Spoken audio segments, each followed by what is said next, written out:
Well, we all know Hillary Clinton spent 3.5 hours with FBI investigators today in Washington, D.C. It's a meeting that's been weeks in the making as we wait to find out exactly what happened. Let's talk about what's next. Here to shed some light, E.J. Apt, a criminal defense attorney based in Atlanta. Thank you so much for joining us, sir. We appreciate it.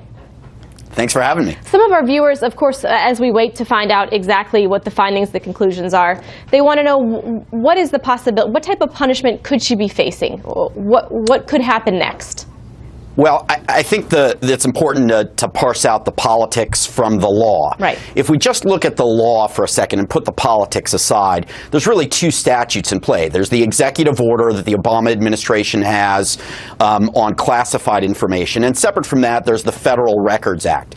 The executive order essentially would, if properly analyzed, show that Hillary Clinton broke the rules. It's a rule, it's a policy, it's not a criminal law per se. So she could be found as having broke the policy by having a private email server, by not securing classified information. In terms of the Federal Records Act, there's got to be an intent to really leak or distort classified information in such a way that raises to the level of her intentionally breaking the law to disseminate classified information to parties that are not supposed to have it. So that becomes a very difficult thing for the FBI or any prosecutor to prove, because even if you show she had her own email server, even if you show she mishandled emails, even if you show she wasn't taking proper precautions, it wasn't as though she intentionally leaked. That's what I was going to ask you. How do you prove intent? Emails.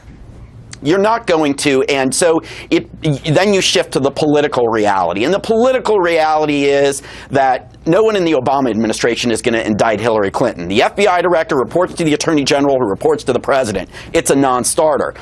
If someone other than Hillary Clinton were to become president, you might have an indictment, but I'm not sure it would stick. The best possible outcome would be if Hillary actually becomes president, then you might get an independent counsel appointed by Congress to investigate her and prosecute her. It's still going to have a tough time making it stick. It looks and feels and tastes a lot like Whitewater from, a generation ago. But theoretically, if they can prove that she intentionally leaked classified information to parties that she knew did not have that clearance, she could be guilty of a federal felony and face, 20 or more years in prison. It's a serious criminal offense. I want to ask you a question because I have heard pundits make analogies, and they have said that this case, and they had drawn the analogy to General David Petraeus, of course, the former CIA director, who pleaded guilty last year to mishandling classified information. Do you think that's a fair analogy at all?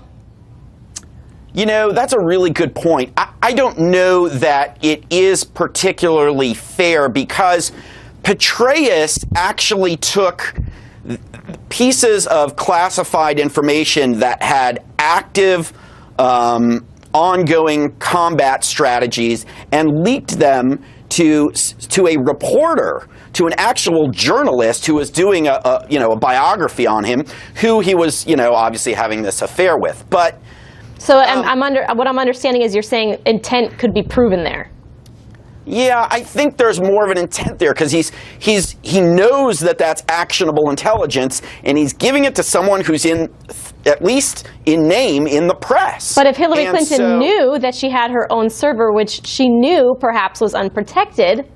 Yeah, and I think that there are clearly some advisors she was consulting that she knew did not have security clearance, but she was from the emails, if you actually sit down and read them, it looks like she's asking them questions about strategy and political advice, and she's not necessarily leaking actionable confidential information. So there may be a distinction there, both in terms of the law, substantively, and the intent. It's not as though she, leaked information to the New York Times and said, hey, I want you to know, here's what's going on on the ground in Afghanistan or something like that. So I think there is sort of a difference there.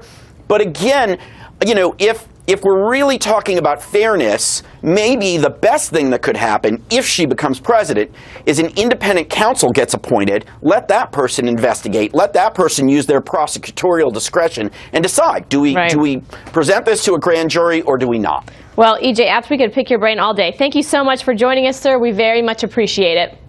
Thanks for having me. Thanks. That's the legal